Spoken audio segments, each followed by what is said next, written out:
essa sua participação e desta forma nosso coração se fortalece, né? Nossa fé também se fortalece para que continuemos a nossa jornada.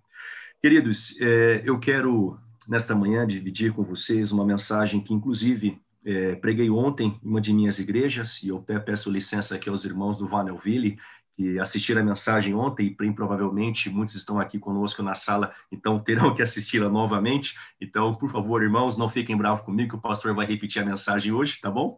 Mas que Deus seja louvado por tudo e que, novamente, o Espírito Santo fale ao coração de vocês e assim também fale ao coração dos demais que estão nos ouvindo aqui a partir desse momento. Eu quero hoje falar, queridos, com aqueles que, de alguma forma, têm enfrentado severas provas na sua vida. Jesus mesmo já havia nos dito no passado que no mundo nós teríamos aflições e, na verdade, a palavra de Deus, o Novo Testamento em especial, ali os autores, os apóstolos, inclusive o apóstolo Paulo, por várias vezes menciona sobre as dificuldades da carreira cristã, as perseguições que nós enfrentamos, as provas que nossa fé tem que passar, e especificamente também sobre os sofrimentos da era presente. Em Romanos 8, verso 18, Paulo fala sobre isso, ele menciona os sofrimentos do tempo presente, e ali ele fala sobre muitas coisas que nos acontecem em nosso dia a dia, sobre certas decepções, tragédias que às vezes também nos ocorrem, enfim, e que por vezes nos machucam, por vezes abalam a nossa fé, por vezes parecem também abalar a esperança que nós temos em Deus, a esperança que nós temos na nossa salvação. E quantas vezes em situações como estas também não nos perguntamos, onde está o Senhor? Onde está Deus enquanto uma pessoa que eu amo está padecendo em um leito de hospital? Onde está Deus quando a enfermidade atinge a minha vida ou atinge a minha família ou pessoas Glorioso, próximas a mim? majestoso, leão da tribo de Judá.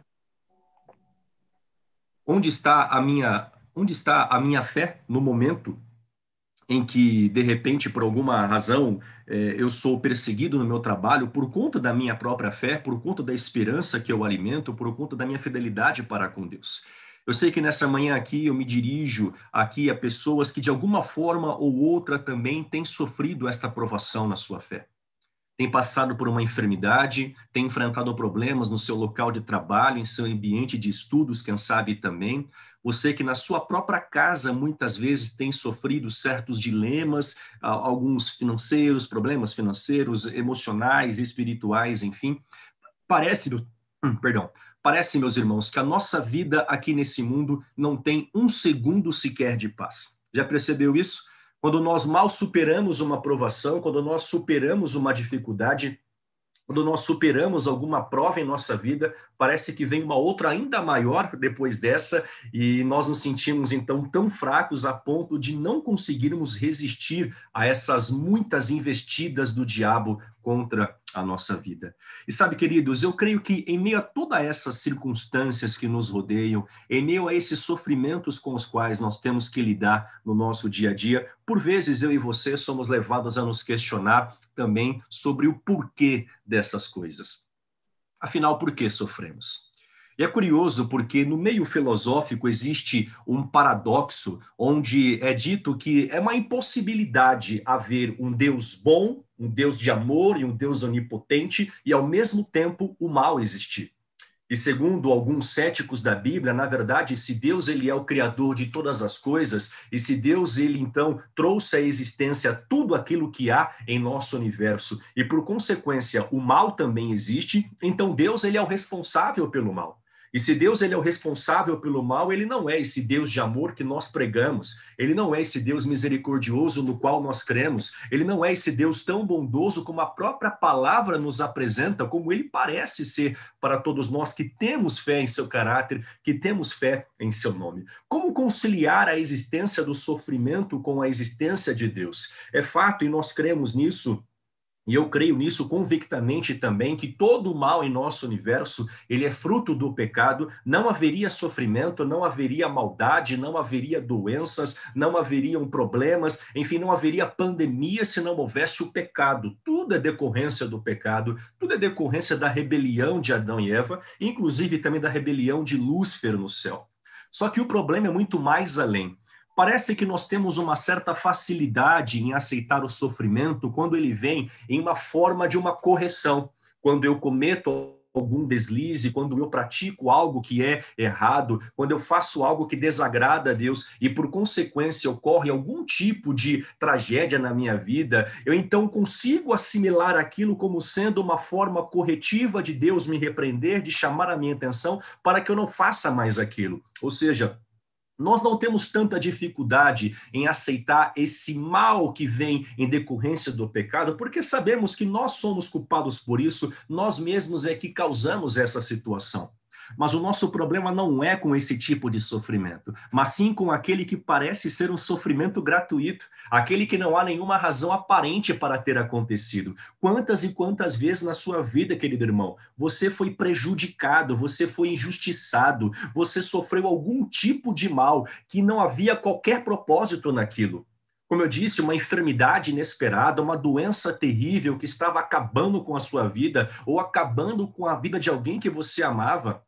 E quantas vezes você então clamou a Deus em seu quarto de guerra, pediu a Deus por uma resposta, pediu a Deus por uma saída, por um milagre, pediu a Deus por um livramento, e parece que Deus simplesmente cruzou os braços para a sua situação, tapou os ouvidos ou então lhe deu as costas e simplesmente não atendeu ao seu pedido. Quantas e quantas vezes nós nos frustramos também em nossa caminhada cristã, ao perceber que certos problemas que nos aconteciam não tinham qualquer propósito de nos fazer o bem. Aliás, esse, na verdade, também é um grande paradoxo, né? Porque, por vezes, parece que a Bíblia nos mostra que o sofrimento, ele contribui para o nosso bem. O próprio Paulo menciona isso em Romanos 8, verso 28, que todas as coisas, e por essas coisas aqui nesse verso, ele se refere lá ao verso 18, quando ele já mencionou os sofrimentos da era presente. E então, no verso 28, 10 versos adiante, ele diz que todas essas coisas, todos os sofrimentos da era presente contribuem para o bem daqueles que amam a Deus. Eu não sei você, queridão, mas a minha cabeça não consegue entender muitas vezes, devido à minha limitação humana, como é possível conciliar algo que é ruim com aquilo que é bom. De que forma o sofrimento pode trazer alguma coisa boa para a minha vida? Ou como Deus pode cooperar com os meus sofrimentos para fazer um bem na minha própria vida? Como os sofrimentos cooperam com Deus para a vida daqueles que o amam? E, queridos, sabe que há algum tempo atrás, alguns séculos atrás, um famoso filósofo grego chamado Epicuro, ele racionalizando sobre Deus e também sobre a existência do mal e sobre o sofrimento, ele falou exatamente o seguinte, que se cremos, se existe um Deus que é onipotente e um Deus que também é amoroso ao mesmo tempo, o mal não pode existir. Mas o mal existe. Então, algo está errado com Deus. Porque se Deus é bom e ele é onipotente, logo o mal não existiria. Porque, veja, se Deus é onipotente, ele pode muito bem erradicar o mal. E se ele é amor, ele não permitiria o mal aos seus filhos. Mas o mal acontece.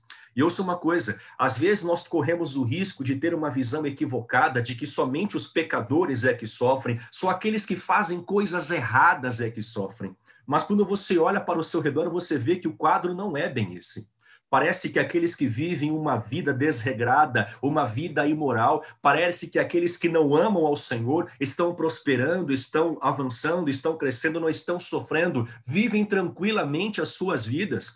Quantas e quantas vezes nós observamos por aí afora essa forma de injustiça?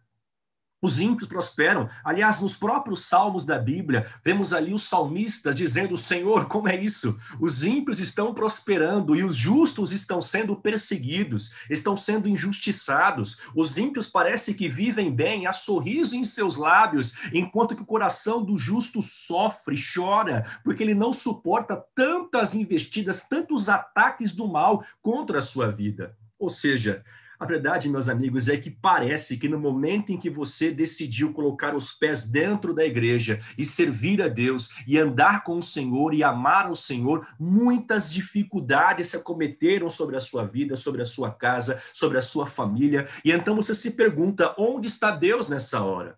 E Epicuro, então, disse o seguinte, olha, se Deus ele é onipotente, mas ele não extermina o mal, então ele não é amor. E se Deus não é amor, então ele não serve para ser Deus. Agora, se Deus é amor, mas ele não pode eliminar o mal, então ele não é onipotente. Então, se ele não é onipotente, ele não é Deus. Em outras palavras, para muitos céticos do campo da filosofia, Deus é uma impossibilidade filosófica, uma impossibilidade lógica, simplesmente porque Deus e o mal não podem coexistir, não podem existir ao mesmo tempo. Como entender essa história? Como entender os sofrimentos como um propósito de Deus para fazer o bem na nossa vida? Eu quero hoje justamente falar sobre isso para você. Que muitas vezes, é verdade que muitas vezes nós sofremos em decorrência de decisões nossas, de atitudes nossas. É verdade também que, por vezes, o inimigo das almas, ele também nos aflige com sofrimento. Mas há certas circunstâncias da vida, e eu sei que o que eu vou dizer agora vai chocar muitos de vocês, e isso vai trazer uma certa ira ao nosso coração, mas entenda, e você vai compreender isso até o fim dessa mensagem. Há certos sofrimentos da nossa vida que eles são sim permitidos por Deus. Eles acontecem sim como um propósito de Deus para a nossa vida. E hoje eu quero falar sobre esse tipo de sofrimento. Aquele sofrimento que vem como um propósito de Deus na nossa vida para nos fazer um bem maior. Sabe, queridos, às vezes Deus nos tira coisas para que nós tenhamos mais dele. Às vezes Deus nos priva de certas coisas para que nós busquemos mais a ele. C.S. Lewis ele tem uma frase interessantíssima que ele fala o seguinte, que o sofrimento é o megafone de Deus para gritar com o mundo que está surdo por causa do pecado. Deus ele fala, Deus ele sussurra em nossa consciência, Deus apela, Deus convida, Deus chama, mas por vezes o homem insiste em não ouvir a sua voz. E é nessa hora, então, após tantos insistentes apelos do Senhor, que ele precisa girar o volume no microfone, e então ele grita para que nós despertemos da nossa realidade. E o grito de Deus, às vezes, em nossa vida é o sofrimento, porque é quando estamos no meio da prova, no meio da dor, que nessa hora melhor podemos enxergar a Deus. Olha que interessante isso. As pessoas que passaram pela prova são aquelas que melhor conheceram a Deus. E um exemplo vivo dessa experiência é o patriarca Jó. Abra comigo a sua Bíblia no livro de Jó, capítulo de número 1. Eu sei que você conhece muito bem essa história, e é bem provável que na medida que eu fui aqui introduzindo essa mensagem, você já tenha entendido que eu iria direcionar esta mensagem para a história do patriarca Jó. Eu quero convidar você então a meditar comigo nessa incrível experiência. O livro de Jó, sem dúvida alguma, é uma das histórias mais, vamos dizer, incríveis que nós temos na palavra de Deus. Na verdade, é uma experiência tão incrível, tão extraordinária, um relato tão extraordinário, que muitos chegam a suspeitar se de fato Jó foi uma história verídica, ou não foi apenas uma história, ou seja, um conto, uma parábola, uma ilustração, um mito que foi criado para inspirar fé nos hebreus, para que lhes trouxesse coragem em situações de sofrimento, de dor, enfim. O fato é que, na verdade, nós que somos crentes na palavra de Deus, entendemos perfeitamente e temos boas razões para crer que Jó é uma história, não é uma história, mas sim uma história. É um fato real que aconteceu e que muito mais do que um relato de um homem que sofreu, um homem que viu a Deus, Jó, na verdade, ele é o padrão. E Jó, ele é a referência que Deus usa para, como o seu maior argumento para provar a sua justiça e o seu caráter misericordioso. Presta atenção nisso. Jó, ele é o argumento de Deus contra o diabo, para provar a sua justiça e o seu caráter misericordioso. Eu já quero aqui de antemão dizer a você que me ouve nesse momento, você que está aqui no Zoom e você que está aí no YouTube, queridão, presta atenção no que eu vou lhe dizer agora. Você é o argumento de Deus. Você é o argumento de Deus contra o mal. Você é o argumento de Deus contra o diabo. Um dia no céu, Lúcifer acusou Deus de ser tirano, acusou Deus de ser um Deus arbitrário, acusou o Senhor de ser uma figura ditadora e ele disse, inclusive, que Deus ele obrigava suas criaturas a amá-lo, mas que ninguém o servia por livre e espontânea escolha. E Lúcifer, com isso, ele manchou o caráter de Deus perante todo o universo. E então Deus ele reivindica seu caráter através de quem? através dos seus filhos que são fiéis. E Jó é um deles. Jó não sabia disso, mas Jó era como se fosse um troféu nas mãos de Deus, porque era através da vida de Jó, da sua fidelidade, que o Senhor reivindicaria para todo o universo e provaria ao diabo que ele, o inimigo, estava errado, mas que Deus é justo, que Deus é amor, que Deus é misericordioso e que é possível sim os seus filhos, mesmo estando eles numa condição de pecado, é possível ainda assim esses filhos amarem e servirem ao Senhor de todo o seu coração. Queridão, não importa quantas dificuldades hajam em nossa vida, o que importa é que é possível servir a Deus. É possível servir a Deus na tempestade. É possível amar ao Senhor mesmo quando não há razões para isso. É possível adorar ao Senhor mesmo quando o nosso coração se encontra tão quebrado, tão machucado, que não há em nós forças para tal ação. Mas ainda assim, é possível ser servo de Deus mesmo quando vivemos num mundo que é dominado pelo diabo. E é isso que Jó nos ensina. Olha o que diz o texto, capítulo 1, verso de número 1, diz assim: havia um homem na terra de Uz, cujo nome era Jó, um homem íntegro e reto, temente a Deus e que se desviava do mal. Veja, a primeira informação que nós temos sobre Jó é esta que encontramos aqui no verso 1. Jó é um homem que vive no Antigo Oriente, em uma cidade conhecida como Uz. Esse é o nome da região em que Jó morava. E a primeira coisa, a primeira referência da Bíblia ao patriarca Jó é sobre as suas virtudes espirituais. Repare que há 4 coisas que a Bíblia fala sobre Jó aqui no verso 1. Primeiro, era um homem íntegro, mas também um homem justo, um homem reto. Ele era um homem que temia a Deus e era um homem que se desviava do mal. Repare numa coisa, querido, Jó não é apenas um homem que não pratica o mal. Jó é um homem que se afasta do mal. Jó é um homem que se desvia do mal. Jó é aquele cidadão, é aquele tipo de pessoa que quando ele prevê o mal, quando ele prevê o perigo, quando ele vê que algo pode levá-lo à tentação, quando ele vê que alguma circunstância pode levá-lo a pecar contra o Senhor, ele se afasta, ele foge. Ele não dá vez ao pecado. Ele não flerta com o pecado. Ele não flerta com a tentação. Ele foge da tentação. Queridão, com a tentação você não negocia. Com o pecado você não flerta. Do pecado você foge. Do pecado você corre, porque brincar com o pecado é igual ao brincar com fogo. Uma hora você se queima.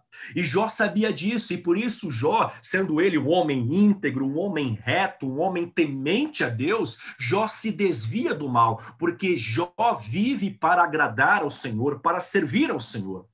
Mas há outras informações que nós temos também sobre a vida do patriarca. Repare, no verso 2 diz assim: tinha ele 7 filhos e 3 filhas, e possuía 7.000 ovelhas, 3.000 camelos, 500 juntas de boi, e 500 jumentos, e tinha muita gente ao seu serviço.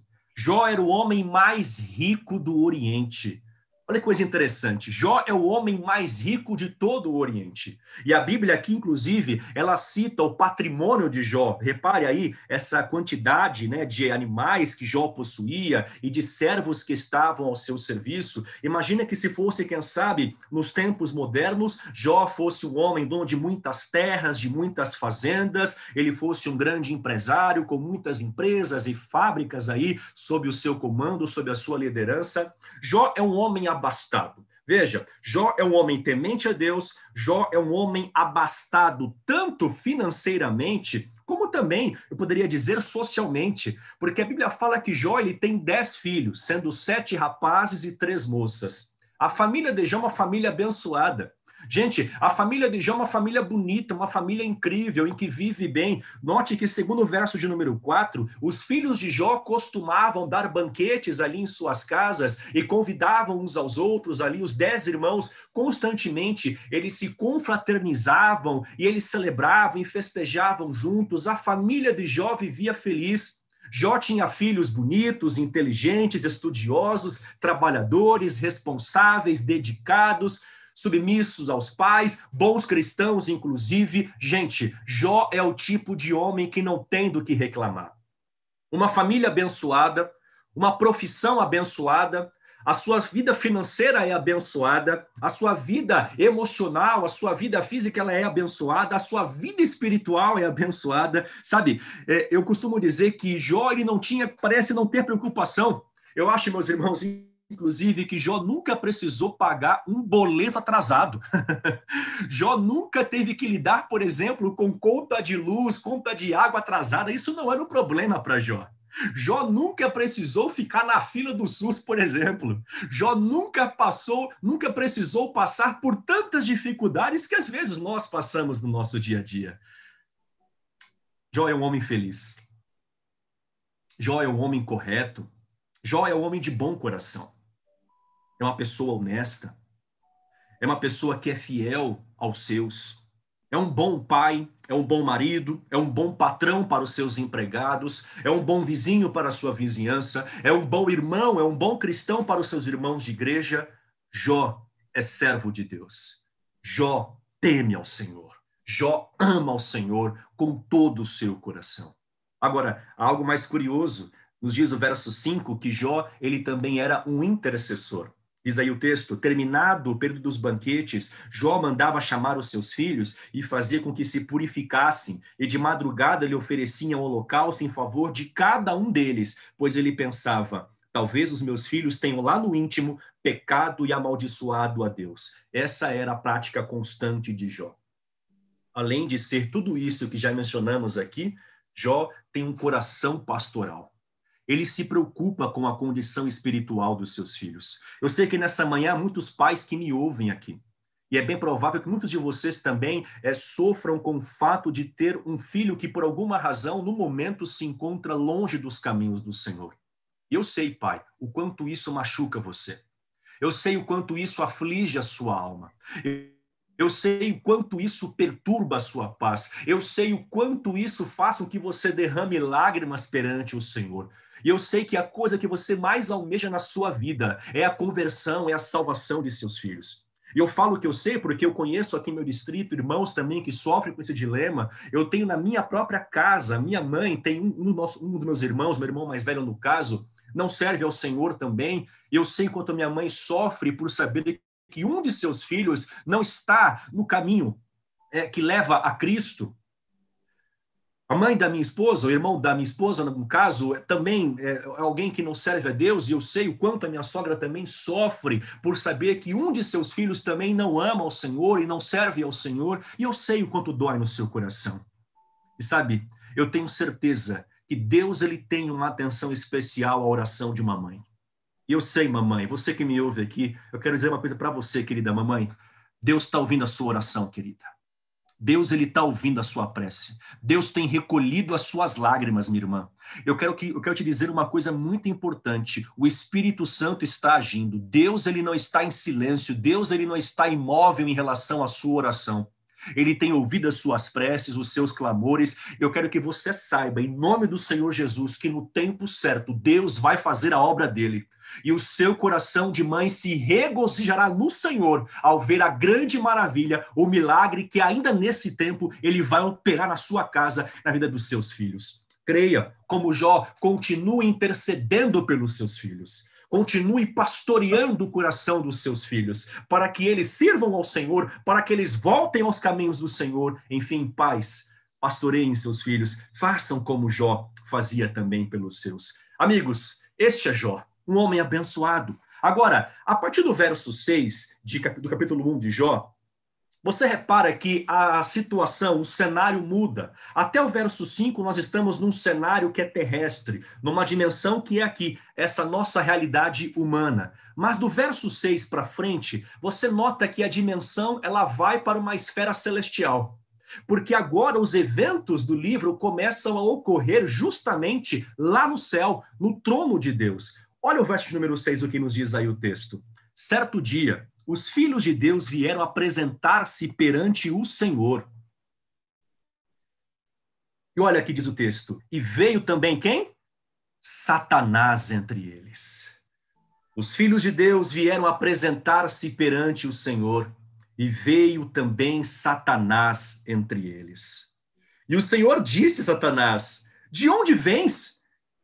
E ele respondeu ao Senhor, de perambular pela terra e andar por ela, de rodear pela terra e passear por ela. E então agora Deus ele responde no verso 8 dizendo: observaste o meu servo Jó? Viste o meu servo Jó? Você reparou em meu servo Jó? Porque não há ninguém na terra como ele, irrepreensível, íntegro, homem que teme a Deus e que evita o mal. Queridos, algumas coisas são curiosas aqui nesse relato. Primeiramente, repare que no momento em que Satanás ele comparece perante o Senhor, como nos diz aqui o verso de número 6, esta reunião que havia no céu não era, na verdade, adequada para ele, para o inimigo de Deus. Note, o verso 6 nos diz que os filhos de Deus, eles foram chamados para comparecer perante o Senhor. Imagina que é uma espécie de uma prestação de contas. Os filhos de Deus, aqueles que representam todo o universo, eles vão perante o Senhor, o Rei do universo, para trazer-lhe um relatório sobre tudo o que se passa por essa grande dimensão universal. E, curiosamente, entre os filhos de Deus, diz o autor de Jó, que veio também Satanás entre eles. Quer dizer, o que o autor quer nos indicar aqui, através dessas palavras, é que o diabo não era bem-vindo naquele local. Lembrando que, nessa circunstância, certamente, ele já havia sido expulso do céu, então ali não era mais o seu lugar, ali não havia mais espaço para ele, obviamente. E então a Bíblia nos fala, queridos, que Satanás também vem com os filhos de Deus comparecer perante o Senhor. Note, como eu disse, esses filhos de Deus que vão ao Senhor são representantes do universo, então é de se esperar que exista alguém também que represente a terra perante o Senhor. E a quem Deus ele confiou a representação da terra? A Adão, o homem. O homem era o representante da terra perante o rei do universo. Deus confiou o domínio desse planeta ao ser humano, mas desde o pecado o homem perdeu o domínio. O diabo roubou de suas mãos esse domínio que Deus havia concedido ao ser humano. E então, quando Deus pergunta ao diabo de onde vens, repare que a sua resposta é de rodear pela terra e passear por ela. O que ele quer dizer com isso? A expressão que ele usa aí no verso de número 7, passear pela terra, rodear e passear pela terra, seria mais ou menos a expressão que indica um rei passeando pelo seu reinado, observando ali o seu território, como se ele estivesse inspecionando tudo o que se passa dentro do seu domínio, porque ele é o soberano sobre aquilo. Você entendeu? Então, quando a Bíblia fala que o diabo, ele disse para Deus que ele veio da terra, de passear por ela e rodear por ela, o que, na verdade, o inimigo quer dizer é o seguinte: Deus, eu vim da minha terra. Eu vim da terra em que eu mando. A terra que era sua, que o Senhor havia criado, mas que eu tomei. Ela pertence a mim agora. Eu vim do meu planeta, eu vim do meu reinado, a terra é minha. E sabe que o livro de Jó, ele é repleto de sarcasmo. Talvez você não consiga identificar isso na leitura aqui da tradução em português, mas quando você analisa ali acuradamente a versão original do texto hebraico do livro de Jó, você vê que Jó está repleto de ironias e sarcasmo. E o que é mais curioso é que Deus é quem é sarcástico aqui nessa história. Primeiro, repare que no verso 7, o Senhor ele pergunta a Satanás assim: de onde vens? Gente, Deus é onisciente. Ele sabia de onde aquele ser estranho havia aparecido. Mas é justamente por isso a pergunta. Sabe quando você diz a alguém assim: ei, quem é você? Eu te conheço por acaso? Né? De onde você vem? Quando você é irônico com alguém. Quando Deus pergunta ao diabo de onde vens, ele está sendo irônico. Quem é você? De onde você veio? Porque, pelo que eu me lembro, você não foi convidado a comparecer aqui à minha presença. Então, por que você está aqui? Se você não é um dos meus filhos, se você é um rebelde, de onde você veio? E o diabo, então, ele afronta e ele responde: eu vim da onde? Da minha terra. Deus, eu vim da terra, minha terra, não sua, onde eu mando, onde eu sou rei e não o Senhor. E aí Deus, mais uma vez, com toda a ironia, ele pergunta bem assim no verso 8: por um acaso, lá na Terra, lá no seu planeta, aonde você diz que manda, por um acaso você observou o meu servo Jó? Amigos, repare que Deus chama Jó de meu servo. Deus não chama apenas Jó de Jó. Você viu Jó na terra? Não. Ele diz, observaste o meu servo Jó? Viste o meu servo Jó? O que Deus está dizendo, queridos, é que no mundo do diabo, onde ele afirmava ser o rei, onde ele dizia que todos que estavam ali pertenciam a ele, no reino que pertencia a ele, no reino que ele achava que era dele, que ele havia tomado de Deus, Deus então lembra ao inimigo que ele ainda é o rei, ele ainda é o rei desse mundo, ele ainda é o rei do universo. Ele ainda é o rei de todas as coisas. Deus lembra ao inimigo que ele tem a soberania, que ele tem o poder, e que no mundo que ele achava que pertencia a ele, na verdade, havia um homem cujo nome era Jó. Um homem íntegro, um homem reto, um homem temente a Deus, e um homem que se desviava do mal. Jó era servo de Deus no mundo do diabo. Jó servia ao Senhor numa situação, numa circunstância, numa época em que todos talvez viviam para satisfazer os desejos da sua carne, numa época em que todos são servos do inimigo. Então, numa situação como essa, repare que Deus diz ao diabo, no mundo que você acha que você não manda tanto assim, porque lá existe um homem que é meu servo. Lá existe um homem que teme a mim, um homem que é íntegro, um homem que é reto, um homem que é diferente dos demais. Jó é servo de Deus no reino de Satanás. Queridos irmãos, é possível amar ao Senhor mesmo quando todos à nossa volta não o amam. É possível servir ao Senhor mesmo quando à nossa volta ninguém serve a Ele. É possível ser servo de Deus mesmo que todos à nossa volta sejam servos do inimigo. É possível ser servo de Deus. E esse é o argumento de Deus. Jó é meu servo. Jó, mesmo estando ele em pecado, mesmo sendo ele parte ali da raça humana, que é uma raça caída, Deus diz, ele ainda assim me serve. Ele é meu servo. Ele me ama. Jó é servo de Deus e não tem nada com o inimigo. Mas então vem a resposta do diabo. E no verso 9 ele argumenta, porventura teme Jó debalde a Deus? Na minha versão aqui diz assim, será que Jó não tem razões para temer a Deus? A palavra que aparece na sua Bíblia, debalde, ela tem um sentido mais ou menos assim, algo de graça, sabe? Por exemplo, é como se o inimigo dissesse mais ou menos da seguinte forma, o senhor acha que Jó ama de graça, sem esperar nada em troca? E então o inimigo, ele sustenta seu argumento afirmando, por exemplo, acaso não puseste, verso 10, acaso não puseste uma cerca em volta dele, da família dele e de tudo que ele possui? Tu mesmo tens abençoado tudo o que ele faz, de modo que os seus rebanhos estão espalhados por toda a terra. O que o inimigo quer dizer para Deus é, o Senhor abençoou Jó, o Senhor cercou Jó com uma bênção. Claro que Jó ama o Senhor, é claro que Jó é fiel, é claro que Jó é servo de Deus, porque Jó tem motivos para isso, porque Jó é abençoado, a família de Jó é abençoada, a família de Jó é feliz, Jó não é doente, a família do Jó não está doente, Jó tem um bom trabalho, Jó ganha bem, Jó é saudável, Jó é próspero, Jó é querido, Jó é abençoado. O Senhor deu tudo para ele, o Senhor cercou de bênçãos a vida de Jó. Desse jeito é fácil.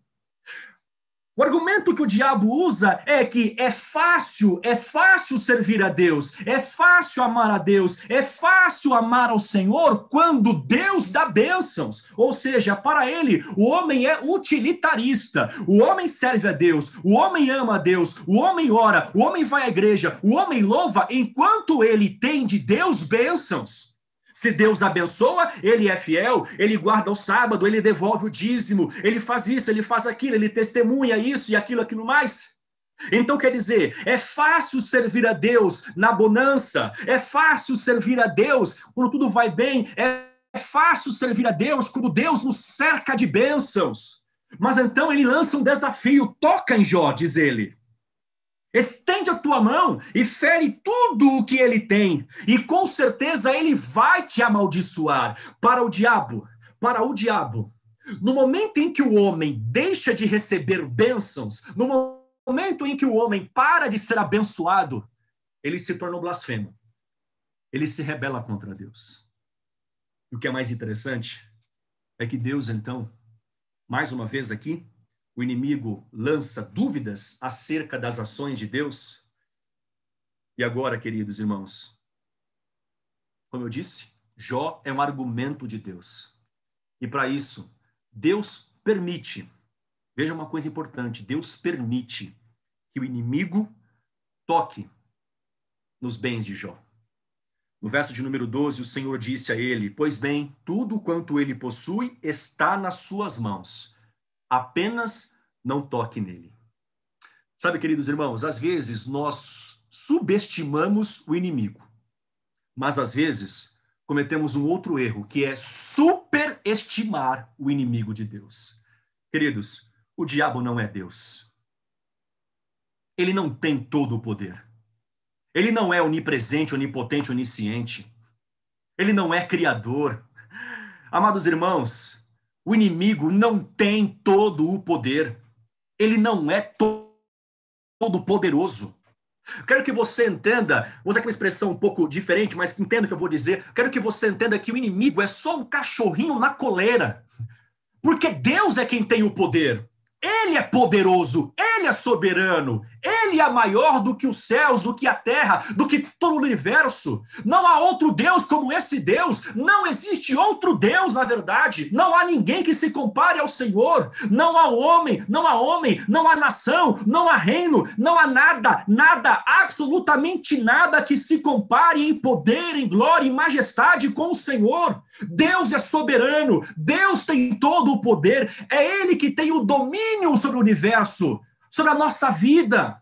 E Deus prova isso dizendo: Jó é meu servo, Jó me ama, Jó me serve no mundo em que o diabo pensa que todo mundo serve a ele. E Deus diz: tudo bem, faça o que você quiser, mas não toque na vida de Jó. Lembra quando Paulo fala em Coríntios que Deus não permite provação maior do que podemos suportar? É esse o ponto. É esse o ponto, queridos.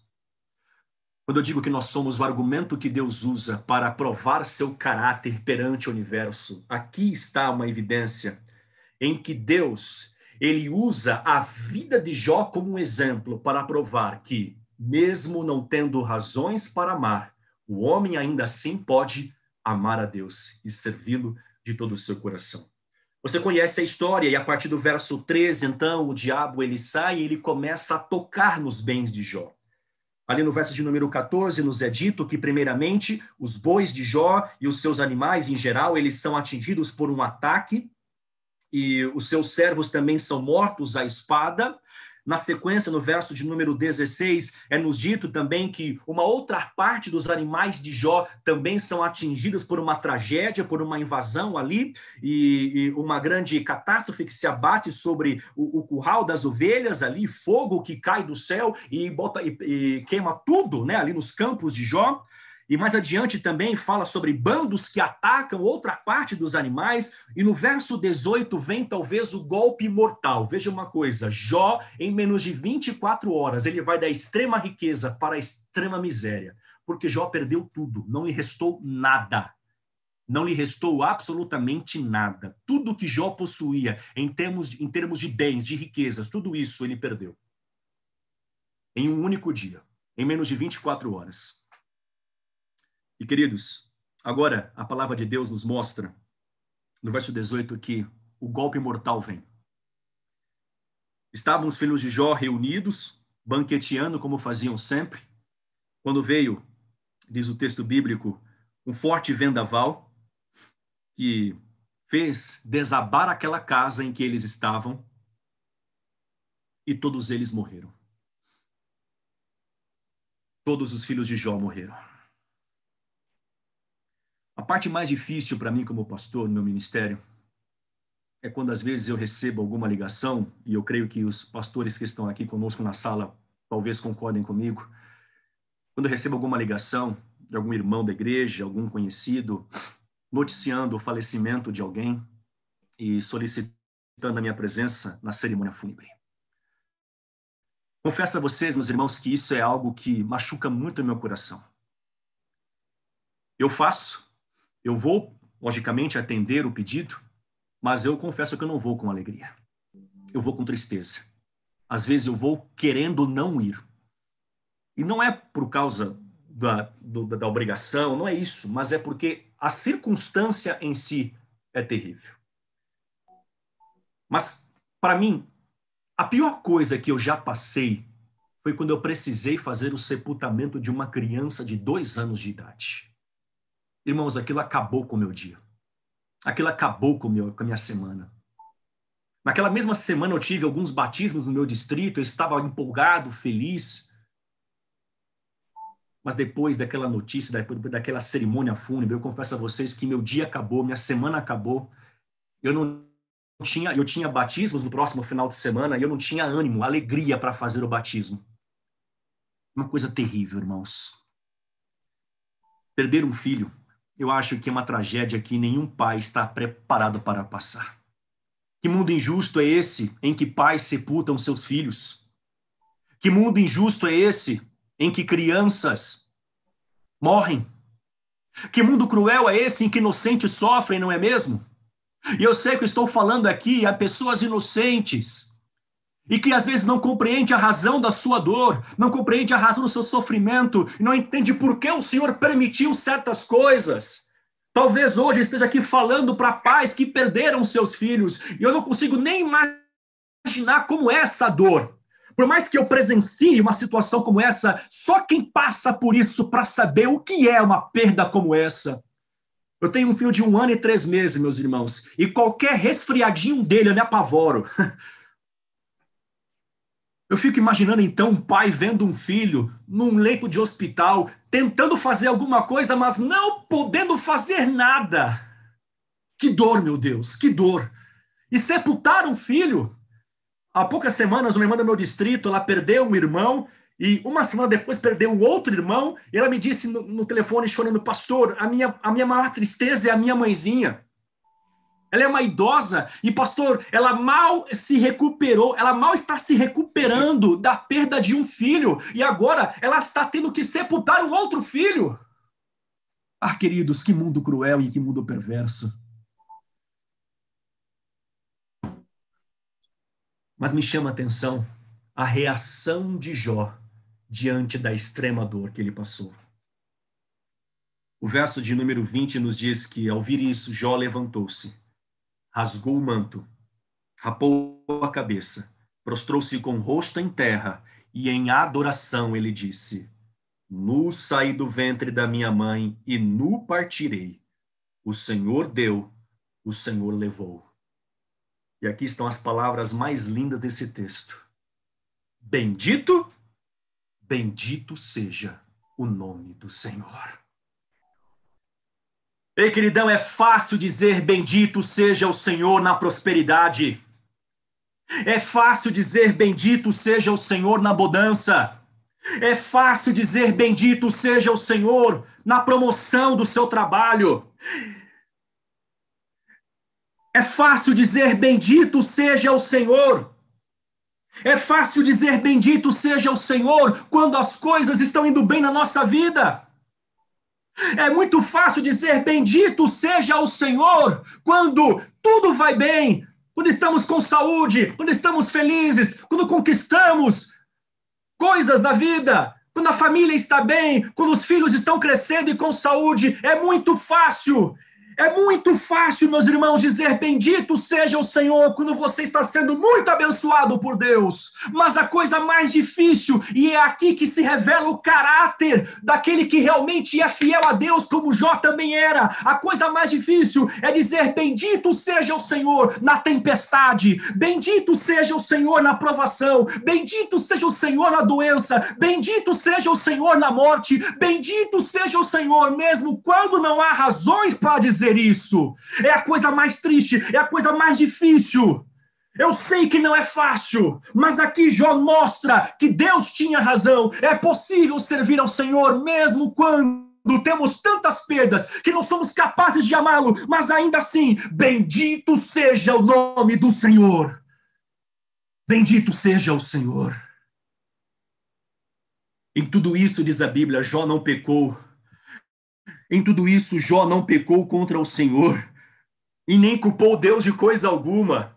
Sabe, no capítulo 2, nos é dito, aqui adiantando o texto, nos é dito que mais uma vez o inimigo investiu contra Jó e dessa vez ele o atingiu de uma enfermidade, com feridas em todo o seu corpo que iam da cabeça aos pés. O verso de número 8 do capítulo 2 nos diz que Jó, ele se coçava com cacos de telha. Ei, queridão, sabe o que alguém passar 24 horas e por semanas e por meses se coçando com cacos de telha para amenizar a sua dor? Olha o extremo da miséria em que esse homem se encontrava. Olha o extremo da dor, do sofrimento em que esse homem estava. No meio da sua dor, no auge do seu sofrimento.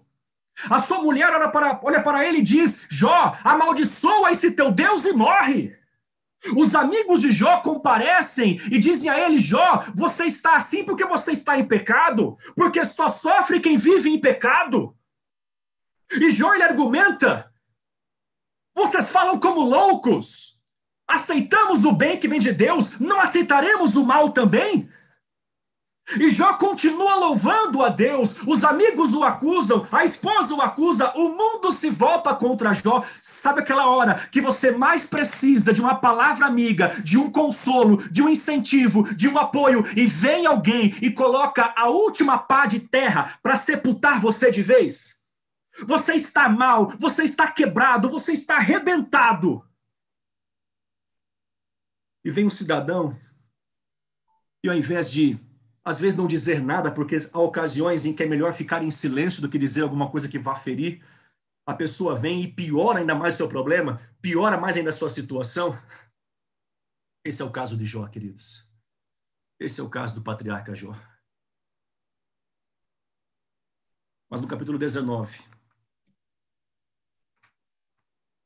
ali, no extremo do seu desespero, acusado de todos os lados, Jó, no verso de número 25, ele responde com as palavras que eu quero que você grave no seu coração e diga sempre para você, quando estiver passando por duras provas na vida. Olha o que diz o verso 25. Eu sei que o meu Redentor vive e que no fim se levantará sobre a terra. E depois que o meu corpo estiver destruído e sem carne, eu verei a Deus. Eu verei com os meus próprios olhos, eu mesmo e não outro, e como anseia no peito o meu coração.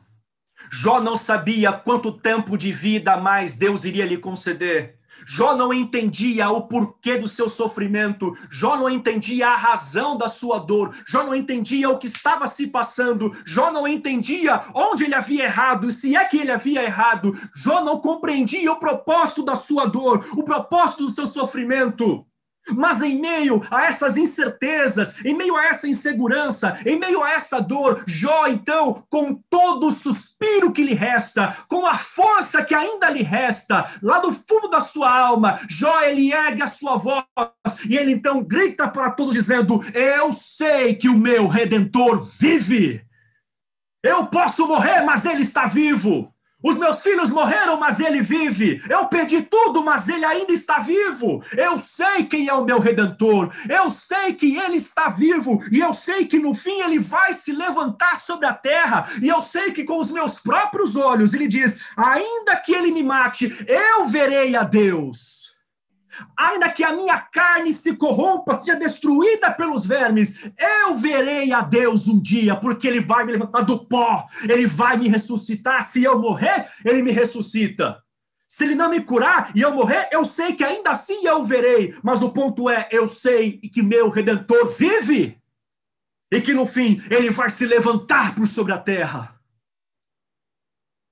Queridos, nosso Redentor está vivo. Irmãos, Nosso Redentor vive. Deus não está morto. Às vezes a gente pode não vê-lo, não ouvi-lo, não senti-lo, mas ele está do seu lado. Querido irmão, Deus continua do seu lado. Você que está aí, chorando nesse momento, talvez ninguém esteja vendo a sua lágrima, mas Deus está vendo, querido.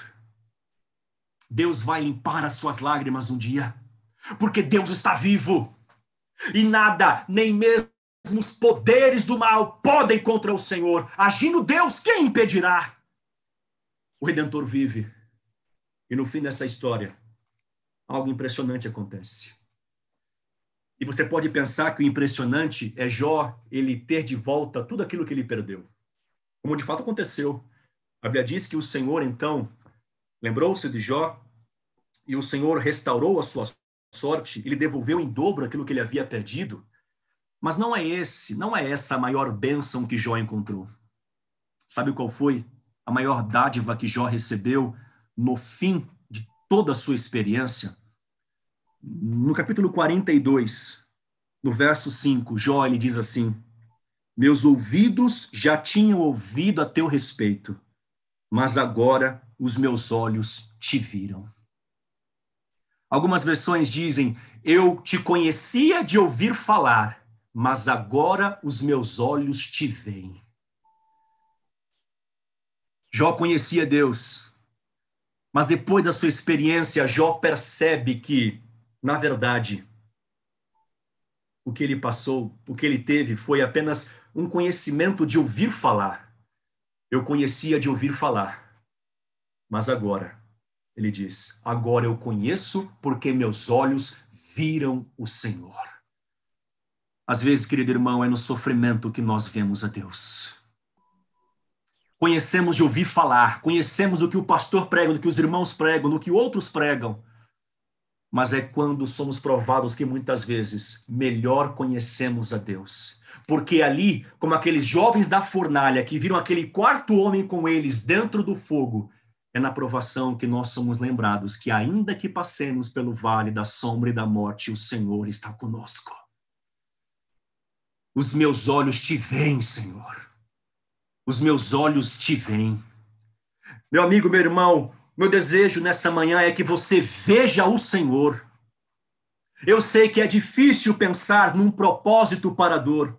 Eu sei que nos choca pensar num propósito do sofrimento. Mas todos aqueles que um dia enfrentaram a prova, enfrentaram alguma forma de sofrimento, a sua fé saiu ainda mais robusta, ainda mais fortalecida, porque eles viram ao Senhor. Eles viram a Deus. Eu quero concluir com aqui uma citação interessante. Conta-se que durante os horrores do Holocausto, na Segunda Guerra Mundial, em que 6 milhões de judeus perderam as suas vidas, em um dos campos de concentração ali, um dos principais deles, em Auschwitz, na Polônia, foi encontrado ali, em uma parede, uma inscrição que dizia mais ou menos assim: se Deus existe, ele terá que implorar o meu perdão. Alguém talvez revoltado pelo que passou, pelo que sofreu. É difícil a gente pensar onde estava Deus em Auschwitz. Existe um psicanalista muito famoso, Viktor Frankl, autor de muitos livros aí mundialmente conhecidos. E Viktor Frankl era um judeu, ele também foi levado aos campos de concentração. Viktor Frankl, inclusive, ele era discípulo de um outro filósofo austríaco, Sigmund Freud. E Freud, você sabe, era um ateu, louco por sinal. E Freud, ele, entre muitas coisas, ele havia dito, por exemplo, que no sofrimento, na miséria, o homem se revela como um monstro. Quando o homem passa necessidades, quando o homem é privado de certos prazeres, o homem se transforma num verdadeiro monstro. E no Holocausto, Viktor Frankl, ele disse que ele viu, de fato, santos que se transformaram em verdadeiros monstros. Pessoas que, talvez para obter um pedaço de pão, traíam os seus compadres, os seus compatriotas judeus. Pessoas que se vendiam aos militares nazistas, que se corrompiam, que entregavam os judeus para a morte, denunciavam os judeus. Viktor Frankl disse que no Holocausto ele de fato viu muita gente se transformando em monstro.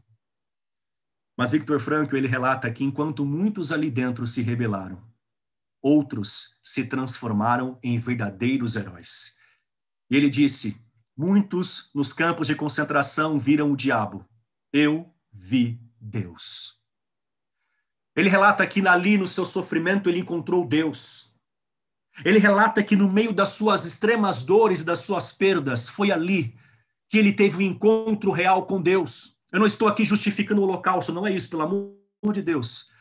Mas estou aqui citando a experiência de um homem que disse que no meio da miséria, enquanto muitos se rebelaram, ele, porém, ele encontrou Deus. Sabe, irmãos, o sofrimento revela duas pessoas. O sofrimento revela os monstros. Mas o sofrimento também revela quem são os santos de Deus.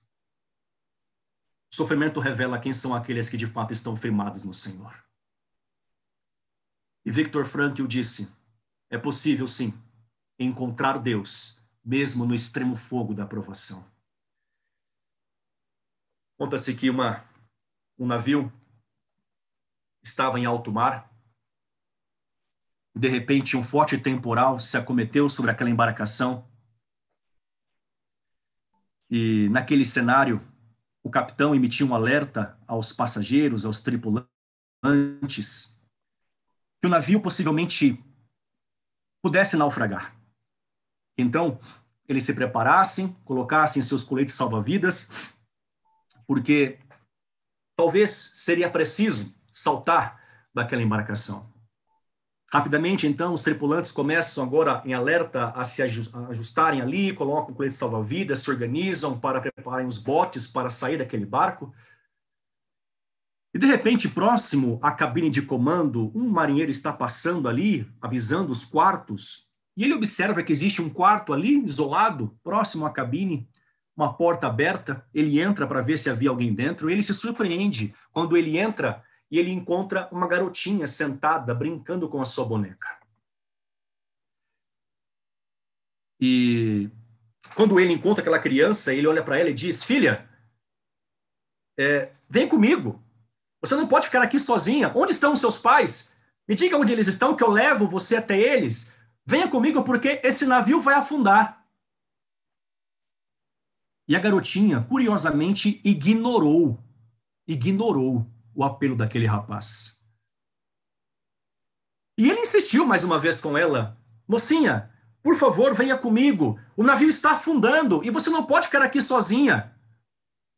E a moça continuou ignorando aquele homem. E ele, já um pouco impaciente, ele vai até ela, se abaixa onde ela está, pega pelo braço e diz: filha, por favor, venha comigo. Onde estão os seus pais? O navio vai afundar. Você não está com medo? E então, a moça agora decide responder, e ela se volta para aquele marinheiro e diz a ele, inocentemente: não, tio, eu não estou com medo. Eu não estou com medo. E ele então se intriga: mas como? Como você não está com medo? Você não vê que o navio está afundando? E a moça responde: tio, o navio não vai afundar, fica tranquilo. E ele então diz: mas como você pode dizer uma coisa dessa? E a moça, talvez ela já irritada com o rapaz, ela sai do quarto, ela vai até o corredor central e ela aponta para a cabine de comando e ela fala bem assim: tio, você sabe quem é o homem que está ali dentro? E ele responde: sim, eu sei, é o capitão do navio. E ela diz assim: não, tio, é mais do que o capitão. Porque o homem que o senhor conhece como capitão, eu conheço como meu pai. Tio, papai é o piloto. O navio não vai afundar, e por isso não estou com medo, porque papai é o piloto. Então, tio, enquanto papai for o piloto, fica tranquilo. Esse navio não vai afundar. Papai é o piloto. Talvez hoje você sinta a sua vida como aquele navio, quase que naufragando. Eu só quero te dizer uma coisa. Papai é o piloto. Papai é o piloto. esse navio não vai afundar. Ele pode ser abalado o quanto for, querido. Mas enquanto o papai for o piloto, nossa vida está segura em suas mãos. Coloque a sua esperança no Senhor. Tiago nos lembra que a aprovação de nossa fé produz perseverança e um caráter aprovado. Louve a Deus nesse dia. Tendo ou não razões para isso, louve ao Senhor. Diga que o seu Redentor está vivo. E aconteça o que for, a sua fé continua firmada nesse Deus. Não por aquilo que ele faz, mas por aquilo que ele é. Deus é soberano, Deus é santo, Deus é justo e Deus é misericordioso. Um dia, o mal vai ser erradicado. Sabe por que eu digo isso? Porque o Filho de Deus também experimentou o extremo da agonia e do sofrimento. Na cruz ele foi esmagado por nossas transgressões e experimentou a separação total do Pai. E por isso ele gritou: meu Deus, por que me abandonaste? Mas Jesus sofreu o extremo do sofrimento para que você não precisasse sofrer. Nossos sofrimentos não se comparam àquilo que Cristo sofreu. Os sofrimentos de Jó, por mais intensos que tenham sido, não se comparam àquilo que o Salvador suportou por ele, porque ninguém pode carregar o pecado do outro, mas Cristo carregou o nosso pecado. E por isso, o peso da sua agonia foi maior do que tudo que já se passou por sobre a terra. Mas o Filho de Deus, ele morreu e ele ressuscitou e ele está vivo. E é ele que nos momentos de maior dificuldade da sua vida te sustenta no braço, te segura no colo, e diz ao seu coração: papai ainda é o piloto. Confia. Porque quando tudo isso acabar, você verá a Deus. Um dia veremos a Deus, irmãos. O conheceremos face a face, como plenamente somos conhecidos. E então vai se cumprir o que disse o apóstolo Paulo em Romanos 8, verso 18. Os sofrimentos da era presente não se podem comparar com a glória futura que em nós há de ser revelada. O meu desejo é que a minha e a sua esperança, a nossa fé, esteja hoje e sempre firmada no Senhor. Que Deus abençoe a sua vida, Deus abençoe o seu dia. Vamos fazer uma prece? Senhor, às vezes não temos razões para te louvar. Às vezes nos faltam forças, Senhor, para te buscar. Mas é nessa hora que nós somos lembrados que o Senhor é Deus. Somos apenas humanos, somos apenas pó. Mas o Senhor continua sendo Deus. Como diz aquela canção, o Senhor fazendo ou não fazendo, o Senhor continua sendo Deus. Nos dê, Pai, coragem para te louvar no meio da tempestade e para confiar que o Senhor ainda é o piloto e que, por isso, nem com a mais severa tempestade nossa vida vai naufragar. Nos dê paciência para suportar as provas que temos passado, Senhor. Nos dê paciência para entender que em tudo o Senhor tem cooperado para o bem. E o bem maior que o Senhor deseja é nos tornar parecidos com Jesus, como diz a tua palavra. Então, se a aprovação vier, Senhor, estaremos prontos. Porque aconteça o que for, nosso Redentor vive. E no fim, ele se levantará sobre a terra. E todas as enfermidades, tristezas, dores de nossa alma, de nossa vida, elas desaparecerão. E a morte já não existirá. E viveremos para sempre, na tua companhia, na tua presença. Portanto, desde já dizemos que na adversidade ou na bonança, em tudo, bendito seja o nome do Senhor. Bendito seja o Senhor que vive e reina para todo sempre. No nome do nosso grande sumo sacerdote Jesus Cristo, nós oramos.